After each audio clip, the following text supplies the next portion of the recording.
ஆண்டவராகிய இயேசு கிறிஸ்துவின் இனிதான நாமத்தினாலே இந்த நிகழ்ச்சிக்கு மிகுந்த அன்போடு கூட உங்களை வாழ்த்தி வரவேற்கிறேன். இன்றைய நம்முடைய தியானத்திற்கு என்று தெரிந்தெடுக்கப்பட்ட வேத வசனம் சங்கீதங்களின் புஸ்தகம் அதனுடைய 18ஆம் அதிகாரம் 6ஆம் வசனம் இப்படியாய் சொல்லுகிறது. எனக்கு உண்டான நெருக்கத்திலே கர்த்தரை நோக்கி கூப்பிட்டு என் தேவனை நோக்கி அபயமிட்டேன். தமது ஆலயத்திலிருந்து என் சத்தத்தை கேட்டார். என் கூப்பிடுதல் அவர் சந்நிதியில் போய் அவர் செவிகளில் ஏறிற்று. ஆம், மிகவும் பிரியமான தேவ பிள்ளை, இந்த நாளிலும் கூட இந்த சங்கீதத்தின் ஆரம்பத்தில் சொல்லப்பட்டிருக்கிற ஒரு காரியம் என்ன தெரியுமா? கர்த்தருடைய தாசனாகிய தாவீது இந்த பாட்டின் வார்த்தைகளை கர்த்தர் தன்னை தன்னுடைய எல்லா சத்துருக்களின் கைக்கும் சவுலின் கைக்கும் நீங்களாக்கி விடுவித்த நாளிலே பாடினது. தேவன் என் சத்தத்தை கேட்க மாட்டாரா? என் கூப்பிடுதல் அவருடைய சந்நிதியில் எட்டாதா என்று சொல்லி மனம் கசந்து போகிறோம்.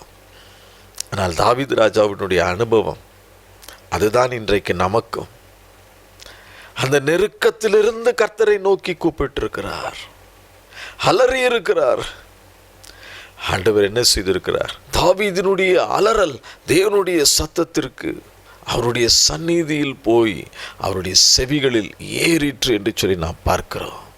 அன்றைக்கு தாவீதை எல்லா நெருக்கத்தில் இருந்தும் ஆண்டவர் எப்படி விடுவித்தாரோ அதே போல உங்களுக்கும் உங்களுடைய எல்லா நெருக்கங்களிலிருந்தும் தேவன் ஒரு நாள் ஒரு விடுதலையை கொடுப்பார்.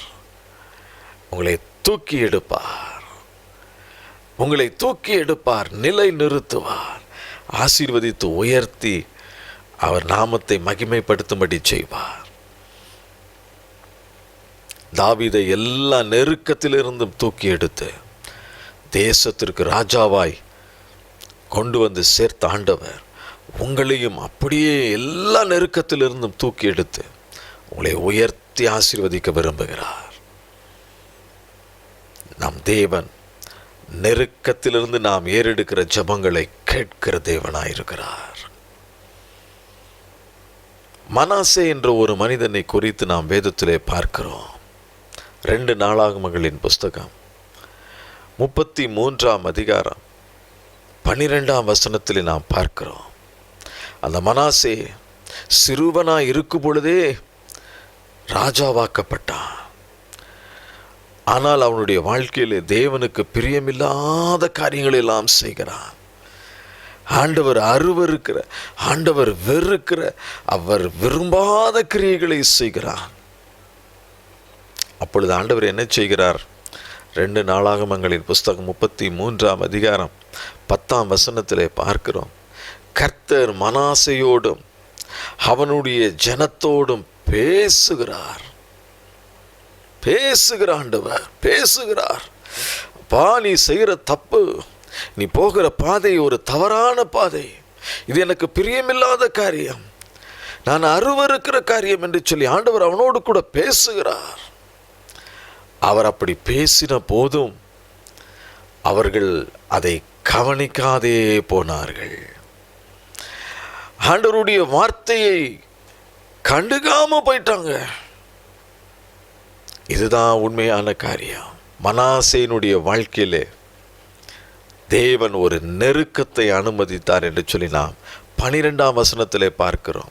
2 நாளாகமங்களின் புஸ்தகம் 33ஆம் அதிகாரம் 12ஆம் வசனத்திலே அவனுடைய வாழ்க்கையிலே ஒரு நெருக்கம். எதிரிகள் வந்து அவனை கட்டி தூக்கி கொண்டு தன்னுடைய தேசத்திற்கு போகிறார்கள், அவனை நெருக்குகிறார்கள். 12ஆம் வசனத்திலே பார்க்கிறோம். அவன் இப்படி நெருக்கப்படுகையில் தேவனாகிய கர்த்தரை நோக்கி கெஞ்சி தன் பிதாக்களின் தேவனுக்கு முன்பாக தன்னை மிகவும் தாழ்த்தினான். அந்த நெருக்கத்திலிருந்து தேவனை நோக்கி கூப்பிடுகிறான். அந்த நெருக்கத்திலிருந்து தேவனுடைய சமூகத்திலே அவரை நோக்கி மிகவும் தன்னை தாழ்த்தி கெஞ்சி கேட்கிறான். ஆண்டவரே, நான் தப்பு பண்ணிட்டேன், நீங்க என்னோடு கூட பேசுனீங்க ஆண்டவரே, நீ வழி தப்பி போய்கொண்டிருக்கிறாய் என்று சொன்னீங்க, ஆனாலும் அதற்கு நான் செவி கொடுக்கவில்லை. என்னை மன்னிச்சிருங்கன்னு சொல்லி ஆண்டவருடைய பாதத்திலே தன்னை மிகவும் தாழ்த்தினான். தன்னை தேவனுடைய சமூகத்திலே மிகவும் கெஞ்சி கதறினான். அந்த நெருக்கத்திலிருந்து அவரை நோக்கி பார்த்த மனாசே, ஆண்டவர் என்ன செய்திருக்கிறார்? 13ஆம் வசனத்தில் நாம் பார்க்கிறோம். அவன் விண்ணப்பம் பண்ணி கொண்டிருக்கிற போது அவர் அவன் கெஞ்சுதலுக்கு இறங்கி அவன் ஜெபத்தை கேட்டு அவனை திரும்ப எருசலேமில் உள்ள தன்னுடைய ராஜ்யத்திற்கு வரப்பண்ணினார். கர்த்தரே தேவன் என்று அப்பொழுது மனாசே அறிந்து கொள்ளும்படி செய்தார். பார்த்தீர்களா பிரியமான தேவ பிள்ளை, இன்றைக்கும் கூட மனாசே போல தேவனுடைய வார்த்தைக்கு கீழ்ப்படியாமல், அவருடைய சத்தத்திற்கு செவி கொடுக்காமல், நம்முடைய வழியிலே நம்முடைய இஷ்டத்தின்படி நாம் ஓட ஆரம்பிக்கும் பொழுது சில நேரங்களிலே சில நெருக்கங்களை கர்த்தர் நம்முடைய வாழ்க்கையிலே கட்டளையிடுவார். அது எதற்காக? நாம் அந்த பாதையிலிருந்து மறுபடியும் நம்மை சரி பண்ணி ஆண்டவர் காண்பிக்கிற பாதையிலே நாம் ஓட வேண்டும் என்பதற்காக அந்த நெருக்கம் நமக்கு அனுமதிக்கப்படுகிறது. ஆண்டவருடைய சமூகத்தில் உங்களை தாழ்த்தும் பொழுது, கதறி கெஞ்சி கூப்பிடும் பொழுது அவர் இறங்குவார். மனம் திரும்பி ஆண்டவருக்கு உங்களை ஒப்புக் கொடுக்கும் பொழுது அவர் கிருபை பாராட்டுவார். உங்கள் ஜெபத்தை கேட்டு அந்த நெருக்கத்திலிருந்து உங்களை விடுவிப்பார். மூன்றாவதாக ஒரு மனிதனை குறித்து நாம் பார்க்கிறோம். யோனா என்ற ஒரு தீர்க்கதரிசி. இந்த யோனா தீர்க்கதரிசிக்கு ஒரு நெருக்கம். ஏன் அந்த நெருக்கம்? யோனாவின் புஸ்தகம் 1ஆம் அதிகாரம் அதனுடைய 2ஆம் வசனத்தில் நாம் பார்க்கிறோம். ஆண்டவர் யோனாவை கூப்பிடுகிறார். யோனாவிடம் சொல்லுகிறார், நீ எழுந்து மகா நகரமாகிய நினிவேக்கு போய் அதற்கு விரோதமாக பிரசங்கம் பண்ணு. காரணம், அவர்களுடைய அக்கிரமம் என் சமூகத்தில் வந்து எட்டினது என்றார். அந்த நினிவே மக்களுடைய அக்கிரமம் மிக கொடிதாக இருந்தது. அந்த நாட்களிலே அது தேவனுடைய சமூகத்திற்கே போய் எட்டக்கூடிய அளவிற்கு மிக பயங்கரமான கொடூரமாக இருந்தது. ஆகவே தேவன் யோனாவை தெரிந்தெடுக்கிறார். யோனாவிடம் சொல்லுகிறார், நீ நினிவேக்கு போ என்று சொல்லி. ஆனால் அந்த தீர்க்கதரிசி அவனுக்குள்ளாக ஒரு கலக்கம். இவ்வளவு ஒரு கொடூரமான மக்கள் மத்தியிலே போய் நான் எப்படி ஆண்டவருடைய வார்த்தையை நான் சொல்லுவது, பிரசங்கம் பண்ணுவது, அவர்கள் என்னை கொன்று போடுவார்களே என்று சொல்லி பயந்து என்ன செய்தான்? ஆண்டவர் போக சொன்னது நினிவே, தீர்க்கதரிசியாக யோனா சென்றது தர்ஷீஸ். தேவனுடைய திட்டத்திற்கு, தேவன் சொன்னதற்கு விரோதமாய் ஓடின யோனா. அப்பொழுது யோனா சென்ற கப்பலில் அந்த இடத்திலே மிக பலத்த சூறாவளி காற்று, அந்த கப்பல் மூழ்கும் அளவுக்கு. அப்பொழுது சீட்டு போடுகிறார்கள். சீட்டு போட்டதில் யோனா பேருக்கு சீட்டு விழுந்த பொழுது யோனாவை கூப்பிட்டு கேட்கிறார்கள், என்னப்பா என்று சொல்லி. ஆமாம், ஜீவனுள்ள தேவன் என்ன நினிவேக்கு போக சொன்னார், ஆனால் நான் கப்பல் மாறி இங்கே வந்துட்டேன்னு சொல்லுகிறான். அப்படி என்ன செய்யலாம் என்று யோசிக்கும் பொழுது அவனே சொல்லுகிறான், என்னை தூக்கி கடலிலே போட்டு விடுங்கள், என்னை தூக்கி கடலிலே போட்டு விடுங்கள், அப்பொழுது இந்த நீங்கள் எல்லாரும் காப்பாற்றப்படுவீர்கள் என்று சொல்லுகிறான். காரணம், அவன் ஒரு தீர்க்கதரிசி. அவனுடைய வார்த்தையின்படி அவர்கள் அவனை தூக்கி கடலிலே போடுகிறார்கள். ஆனால் தேவன் என்ன செய்கிறார்? யோனாவை விழுங்குவதற்கு ஒரு மிகப்பெரிய பிரம்மாண்டமான மீனை ஆயத்தப்படுத்தி அங்கு வைக்கிறார். யோனா தவறான பாதையில் போய் கொண்டிருக்கிறான். இதையெல்லாம் செய்ய போகிறேன் என்று அவருக்கு தெரியும். ஆகவே கரெக்டாக அந்த இடத்துல வந்து யோனாவை தூக்கி போடும் பொழுது அந்த மீன் அவனை கவ்வி கொண்டது. இப்பொழுது யோனா மீனின் வயிற்றுக்குள் இருக்கிறான். அங்கு ஒரே நெருக்கம். அந்த நெருக்கத்திலிருந்து யோனா தேவனை நோக்கி பார்க்கிறான். யோனாவின் புஸ்தகம் 2ஆம் அதிகாரம் 2ஆம் வசனத்திலே பார்க்கிறோம், என் நெருக்கத்தில் நான் கர்த்தரை நோக்கி கூப்பிட்டேன், அவர் எனக்கு உத்தரவு அருளினார். பாருங்க, அந்த நெருக்கத்திலிருந்து கர்த்தரை நோக்கி கூப்பிட்ட பொழுது அவர் பதில் பேசியிருக்கிறார். அவர் உத்தரவு கொடுத்திருக்கிறார். நான் பாதாளத்தின் வயிற்றிலிருந்து கூப்பிட்டேன், கூக்குரலிட்டேன். கதறி இருக்கிறார், கத்தி இருக்கிறார். நீர் என் சத்தத்தை கேட்டீர் ஆண்டவரே. மீனின் வயிற்றில் பாதாளத்தில் இருந்து கதறி இருக்கிறார். ஆண்டவர் அந்த குரலை கேட்டிருக்கிறார். மீனிற்கு கட்டளையிட்டார். அது போய் நினிவேலே அவனை கக்கி போட்டது. அதன் பிறகு யோனா அந்த பட்டணத்திற்கு சென்று தைரியமாய் பிரசங்கிக்கிறான். அப்பொழுது அந்த மக்கள் எல்லாரும் துக்கித்து தாங்கள் செய்த தவறை உணர்ந்து தேவனுடைய சமூகத்தில் வீழ்ந்து கிடந்து மன்னிப்பு கேட்கிறார்கள்.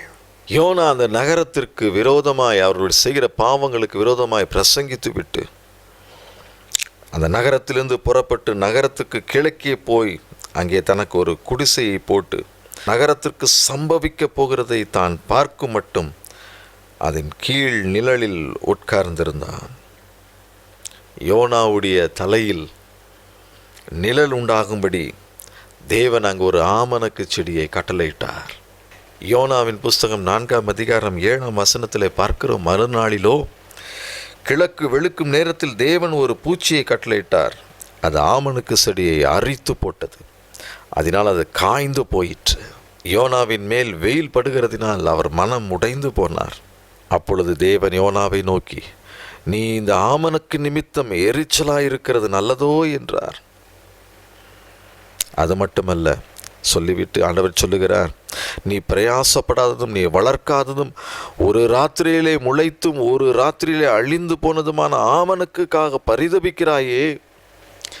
வலது கைக்கும் இடது கைக்கும் வித்தியாசம் தெரியாத 120,000 பேருக்கு அதிகமான மனுஷரும் அநேக மிருக ஜீவன்களும் இருக்கிற இந்த மகான் நகரமாகிய நினிவேக்காக நான் பரிதமையாமல் இருப்பேனோ என்றார்.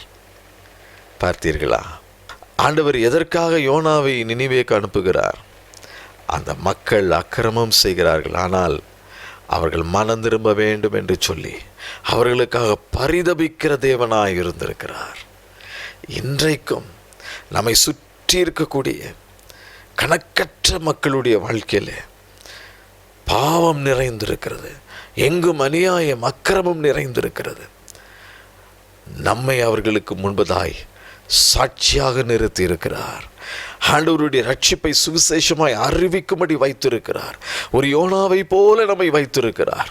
ஆகவே அந்த நினிவே மக்கள் மீது தேவன் கரிசனை உள்ளவராய் இருந்தபடியினால் யோனாவை அங்கு அனுப்ப சித்தமாயிருந்தார். ஆனால் அதை அறிந்து கொள்ளாத யோனா தேவனுடைய திட்டத்திற்கு மாறாக அவன் வேறொரு வழியை தெரிந்தெடுத்தான். ஆகவே யோனாவின் வாழ்க்கையில் நெருக்கம். இன்றைக்கு உங்களுடைய வாழ்க்கையில் எந்த காரியத்தின் நிமித்தம் நெருக்கப்பட்டிருக்கிறீர்கள்? கர்த்தரை நோக்கி பாருங்க. கண்களை மூடி ஆண்டவரை நோக்கி பார்ப்போமா? தகப்பனே, அன்றைக்கு தாவீதை அவனுடைய எல்லா சத்துருக்களுக்கும் விலைக்கு மீட்டெடுத்தீங்களே அப்பா, அதே போல செய்தி கேட்டு என்னோடு ஜெபிக்கிற நம்முடைய பிள்ளைகளுடைய வாழ்க்கையிலே காணப்படுகின்ற ஆண்டவரே எல்லா விதமான சத்துருக்களின் கிரியைகளிலிருந்து, அப்படிப்பட்ட நெருக்கங்களில் நம்முடைய பிள்ளைகளை கர்த்தர் விட்டுவிக்கும்படியாக ஜெபிக்கிறேன். விடுவீங்க ஆண்டவரே. அன்றைக்கு மனாசையை விட்டுவித்தீரே, அதே போல் நம்முடைய பிள்ளைகளுக்கு இறங்குங்க ஆண்டவரே. அந்த நெருக்கத்திலிருந்து கூப்பிடுகிறாங்க ஆண்டவரே, மனம் இறங்குங்கப்பா. அந்த நெருக்கத்திலிருந்து பிள்ளைகளை வெளியே கொண்டு வாங்க ஆண்டவரே.